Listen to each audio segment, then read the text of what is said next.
It wasn't long ago I noticed a strange noise coming from the air conditioning unit in the wall of the living room. At first it was almost imperceptible from the other noises such as a device would typically make. It started out as a slight clanking sound, only when it was first turned on. I had just accredited it to the age of the apartments and the appliances within. Realistically, they weren't all that old in the grand scheme of things, but without constant upkeep, things break down and fall apart relatively fast. Everything in the place made at least some kind of noise. The washing machine shook, the dishwasher sounded like a jet taking off, and the fridge would kick on every few minutes and hum so loudly I'd have to turn the television up to hear anything over it. So, you can see how it wasn't such a big deal for the air conditioner to rattle a little. So I put it in the back of my mind as just something that comes with age. That was until it started making it more and more often. I first noticed it when I turned it on, and the rattling didn't just go away after a second or two. I'd better tell the landlord so maintenance can come fix this, I thought. After about a minute, it once again stopped and the thought faded into memory. A few weeks passed and I began to notice other strange occurrences. Scratching in the walls, the electricity flickering in and out, the occasional thump in the night. Again, things that could all happen due to the age of the wiring. Maybe a mouse had gotten into the walls or a noisy new neighbor had moved in. All pretty explainable, I thought. Besides, I worked a lot and really didn't have a lot of free time to do much, so it didn't really bother me. But when things started to go missing in my tiny one-bedroom apartment, I started to worry. I hadn't been home in what felt like a couple of weeks. Between work and friends, I was barely there at all besides to sleep and bathe. I figured I should do a thorough search of the place and see where my things could have gone. The TV remote, a calculator, and several pairs of socks and one shoe were apparently misplaced.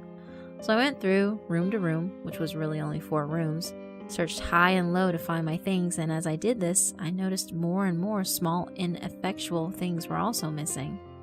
Strange, I thought. Where could these things have gone?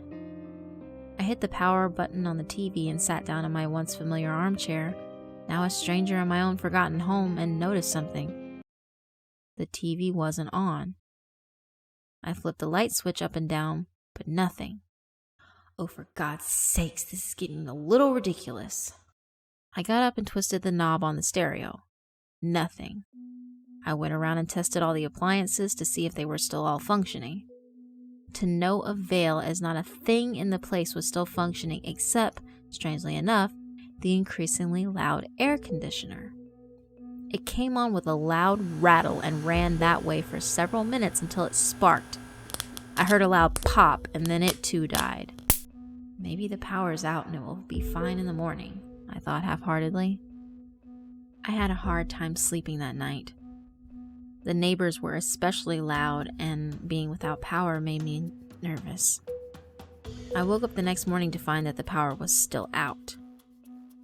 I took a shower, got dressed, and went over to my neighbors to ask if they were having similar problems. I knocked loudly several times, but no answer. I decided enough was enough and went to the maintenance office to complain and hopefully resolve this issue.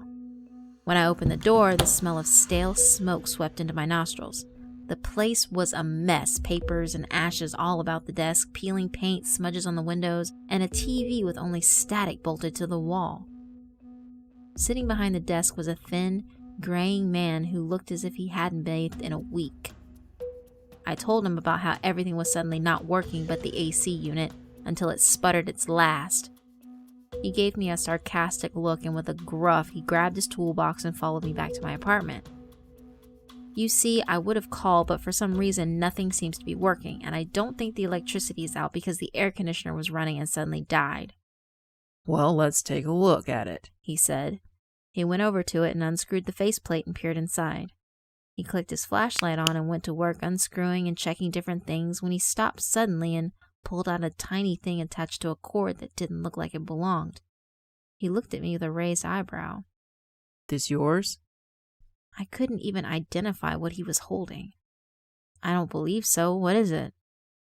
It's one of those little spy cameras. You haven't been having girls over, secretly taping them, have you? He gave me a sly grin. No, what the hell was that doing in my home? I was getting a little scared and a little irate. He shrugged. Well, let's see where this wire goes, huh? He followed the wire with his hand and stopped to look inside. There's a little hole in here. It goes into the wall. He pulled out his hammer and got to work taking chunks out of the drywall and followed the cord. I was freaking out. Who put that there? Was this dirty old man watching me? Are there more of those? All these things went through my head as I watched him work. Well, that explains a lot, He said under his breath. What? What is it? I exclaimed. Looks like somebody rewired your outlets over here.